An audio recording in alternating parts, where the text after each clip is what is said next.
In this video series, I'm going to be teaching you the Yang-style Tai Chi Saber Form. Now this form is different from other Tai Chi forms in that instead of each posture or each movement of the form having its own name, there's a poem that was written that has 13 lines of poetry.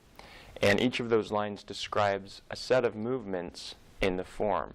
So when I teach this to you, I'm going to split each of those lines up into segments because there's several movements contained in each of those lines. So it's not like a 13 posture form, it's 13 lines of poetry that describe the essence of the move and the feeling of the move, but not necessarily the name of each move. So the way I'm going to break it down in videos is I'm going to have the first video be movement 1 of line 1. And what that refers to is the first opening movement of the first line of poetry. And then the second video would be movement 2 of line 1. And again, that refers to the second movement of the first line of poetry. And it will go on like that, where you'll have movement 1 of line 2 and so forth. And that way you know which line of poetry in the sword form we're referring to, and that's the line number. And then the movement within that line, I'm just going to number them because the movements in the form haven't been given specific names as far as the poem goes. There are a couple things to be aware of and pay attention to as you're doing the sword form. So in this video we're going to go over just some of those basic ideas, and I'm going to teach you a basic pattern that you can do to kind of familiarize yourself with the feel of your sword and moving it in a safe way so that the blade's always pointing the direction you want it to face and you always have control of it as you're moving the sword. You never want to swing the sword around without being aware of which direction the blade is facing, which direction the sharp side is versus the dull side. If your hand is ever on the blade, it should never be on the sharp side.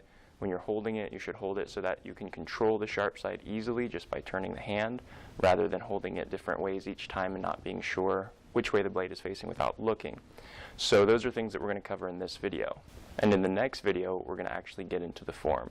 So this is just kind of your introduction video to kind of familiarize yourself with your saber, and then from here on, it's going to be instruction videos for the form itself. So the first thing I would like to point out is when you hold your sword with your right hand, you want to hold it as if you were pushing down with it. So you take your right hand and you, with the blade facing toward the floor, you take your right hand and put it on top and then grip around the handle. That way you know whichever way you're pushing with your hand, that's the direction that the sharp side of the blade is facing. And this way I don't have to look at the sword to know which way the sharp side is facing. I always know because if I turn my hand in that direction, the sharp side is facing that direction. The next thing I would like to point out is where the right hand should be positioned on the handle. So sometimes it feels awkward when you're not used to holding a sword where you should put that hand. Sometimes you think maybe it should be down toward this end, maybe it should be up here, maybe it should be really close to the end of the sword. And where you actually want it is up close to the handguard, but not completely pressing against it. So if it's completely pressing against it, when you try to move the sword around, that handguard's going to dig into your hand and it's going to limit your range of motion with the sword. So you want it really close, but backed off just a hair, so that you can still move the sword around without that guard being uncomfortable against your hand. Now there's a couple of reasons that you want it up close to the guard. One is that's your protection from sword sliding down your blade toward your hand. The further back you have it, the less protection you have with that guard, because it's farther away from your hand. So if you keep it close to the guard, it offers a little more protection for the hand. The second reason you want it up close to the guard is because the sword is somewhat balanced. Usually the pommel or the end of the handle is weighted to help balance the weight of the blade, so you're getting closer to the center of balance as you get closer to the guard. The further away from the center of balance that you get, the heavier the sword's going to be and the harder it's going to be to control, because you have more weight extended out instead of more balanced weight with weight on this side and weight on this side. So try to keep your hand up close to the handguard so that you have a little bit better control. You have this counterbalance on this side that makes this side feel a little less heavy. And one last thing that I would like to point out as far as your hand position goes, make sure that all parts of your right hand, when you're holding the sword with your right hand, are on the handle side of the sword. They never cross over the guard. The thumb doesn't come up to grip the guard. The finger doesn't come up to grip the guard. Nothing goes past the guard to the blade side when you're holding it. And the reason for that is the guard is there to protect your fingers and your hand. As soon as you cross that guard, all of a sudden you're no longer safe from things sliding down the blade toward that guard. So you completely negate the usefulness of the guard if things start to cross over toward the blade side. So please, please, please make sure that things don't sneak up there. Sometimes it feels like you get better leverage if you're holding the sword maybe with your thumb up here, or you're holding it maybe with your finger around here, it may give you better leverage, but it's not going to be good practice, and it's going to be a really bad habit to develop. So what's better to do is train how the sword feels with your hand safely behind the guard at all times. Now when you're holding your saber in the left hand, there's at least 2 different ways to hold it. There are probably other ways. There's 2 that I've learned. If there are other ways that your teacher shows you, definitely do it that way. But I'll show you the 2 that I've learned. One is where you kind of make a Spock hand out of your left hand. So you separate the index and middle finger to one side, the ring and pinky to the other side, and the thumbs out here. And then you're going to place the blade sharp side up in the crease of your elbow, and then place the handle so that it's in between those 2 groupings of fingers. Okay? So when the handle goes in between those 2 fingers, or those 2 groupings of fingers, then you slide the fingers up to grip the guard.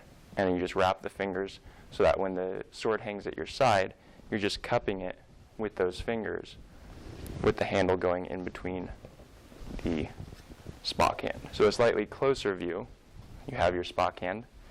The sharp side of the blade is pointing up, and the dull side is in the crease of the elbow.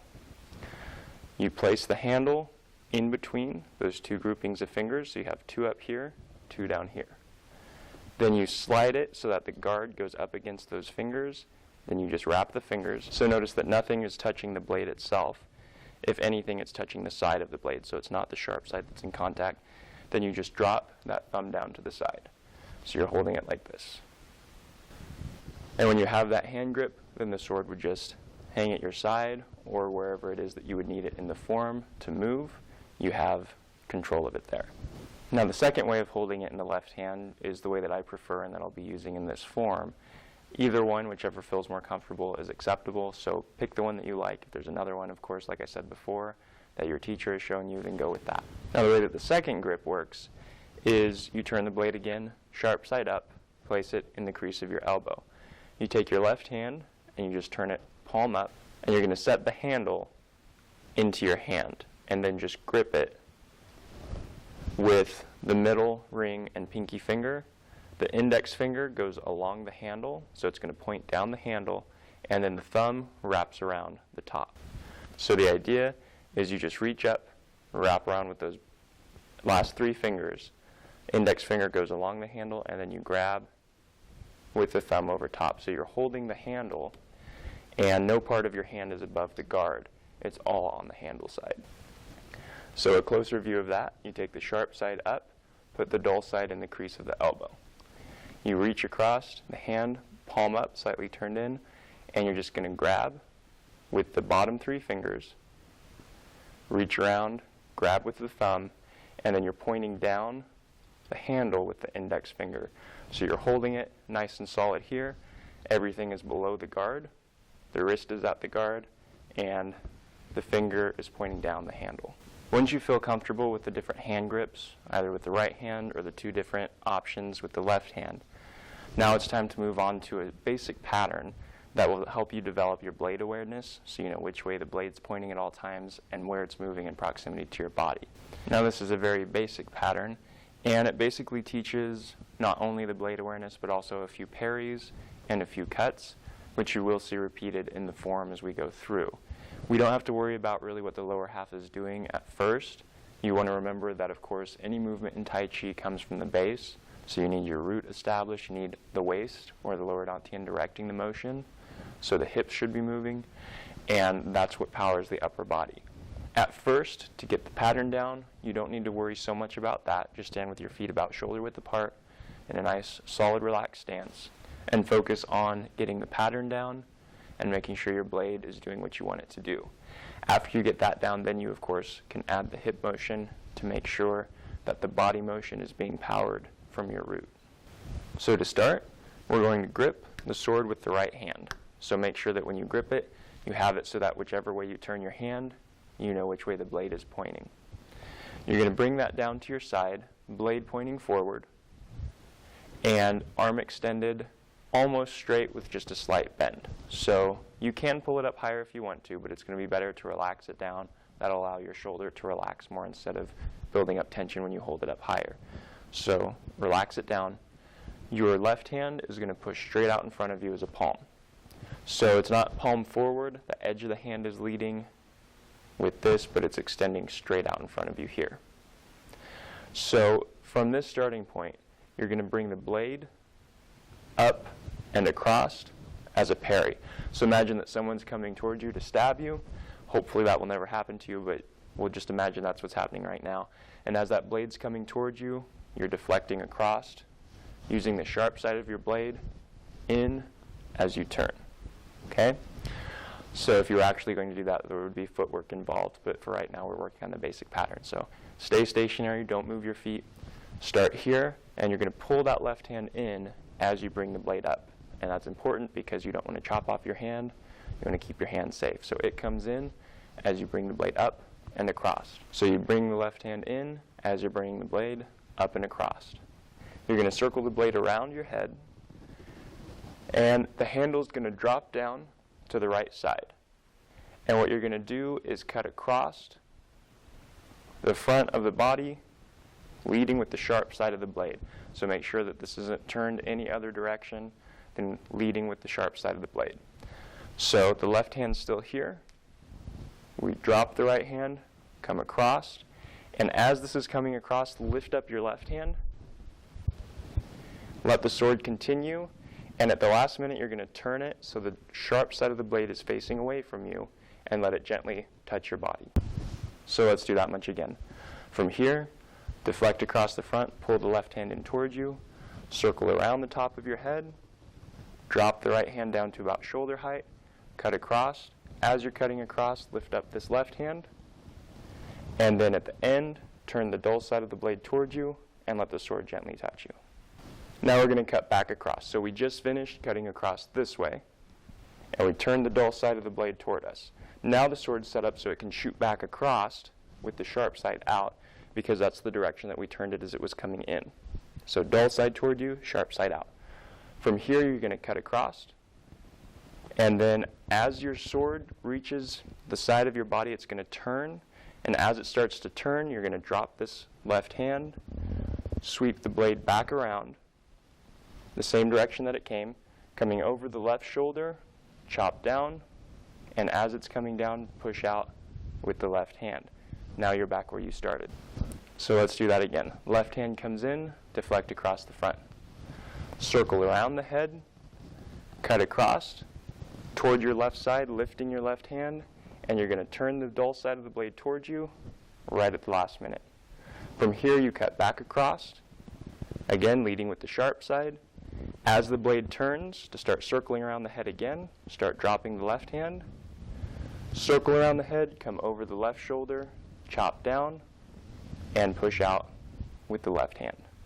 So one more time. Left hand comes in towards you, deflect across. Circle around the head, lift the left hand as you cut across in front of you, turn the blade at the last minute so the dull side touches you. Cut back across, and then as you turn the blade, start to drop the left hand, circle around the head, come over the left shoulder, chop down, push out in front with the left hand. Then of course, you want to integrate the lower half, so instead of just coming around with the arms and moving just the upper part of your body, you want to move from the waist, so the waist turns, leading this around.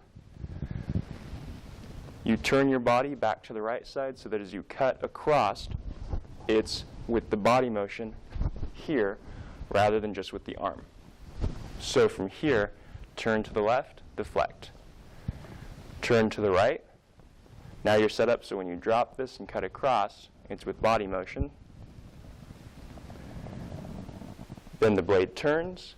Your body's turned to the left because you turned as you were cutting. Now you turn back to the right, and that leads the blade across. Drop the left hand. Turn to the left. Chop down, and push out, coming from the base with that push. Now we're going to go through that exact same thing. So reach across, grab the sword with your right hand, making sure you're gripping it so that you have control and knowledge of where the blade is pointing at all times. Bring the right hand down to your side, push out with the left. Deflect across the front as you pull the left hand in. circle around, drop the right hand down, cut across, lifting the left hand. Turn the blade so the dull side touches you as you finish that cut. Cut back across, again leading with the sharp side of the blade. As the hand turns here, so you were leading with the sharp side, and you're going to turn it so that the sharp side's pointing forward. That way when you bring it around, you're not raking your back with the sharp side, you're bringing the dull side around. And that's pretty important. You don't want to cut yourself as you're coming around. So when you do this cut across here, you turn the blade so that as it continues, the dull side is coming towards you. Start to drop this left hand, circle over the top, over the left shoulder as you cut down, and push out with the left hand. So again, deflect across with the right, pulling in the left, circle the blade around, cut, lifting the left hand. Turn the dull side towards you, cut back across. After you finish that cut, turn the blade so the dull side's coming towards you. Start to drop the left hand, circle around, over the left shoulder, cut down, push out. From here, left hand's extended in front, right hand's at the side. Pull the left hand in towards you as you deflect across. Circle around. Drop the right hand so it's at shoulder height. Cut across, bringing the left hand up so it's out of the way. And then at the end, turn the blade so the sharp side's away from you and let it gently run into you there. Cut back across, leading with the sharp side. When you get to the right side of your body, turn the blade so the dull side is coming towards you. Start to drop the left hand, circle over the top, cut down, and push out. Circle across the front with the blade, pulling the left hand in. Around the head, drop the right hand, cut across, lifting the left hand. Turn the blade at the last minute so the dull side touches you. Cut back across to the right side. Turn the blade so the dull side is coming towards you. Start to drop the left hand, come around, over the top, and down. From here, deflect across the front, pulling the left hand in. Circle around. Drop the right hand to shoulder height, cut across, bringing the left hand up. Turn the sword at the last minute so the dull side touches you. Cut back across to the right side. As your sword finishes that cut, turn it so the dull side is coming towards you and start to drop the left hand. Circle around, cut over the top, and push out with the left hand. Once again, deflect across, circle around, cut across, bringing the left hand up so it's out of the way, and turn the blade at the last minute. Cut back across to the right, turn the blade so the dull side is coming towards you, drop the left hand, circle over the top, cut down, push out. That's the basic pattern that I have my students start with to familiarize themselves with the blade, the direction that it's facing, how to move it using body motion, and how to control where it is as they're moving it around without having to watch it the whole time. So if you spend a good amount of your training time working on that and really getting used to controlling the sword and moving it and how it feels as you move it, it's going to help a lot when you actually get into the form because you'll be somewhat used to how the sword feels and it won't all seem so foreign. Well, that's all for this intro video. I hope you found it very helpful, and I look forward to working with you in the following instructional videos for the form itself. Thank you so much for watching.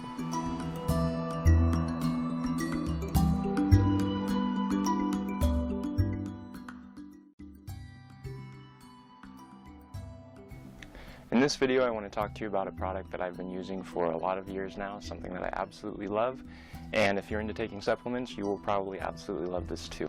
It's called Daily Complete, and it's put out by a company called Pure Trim.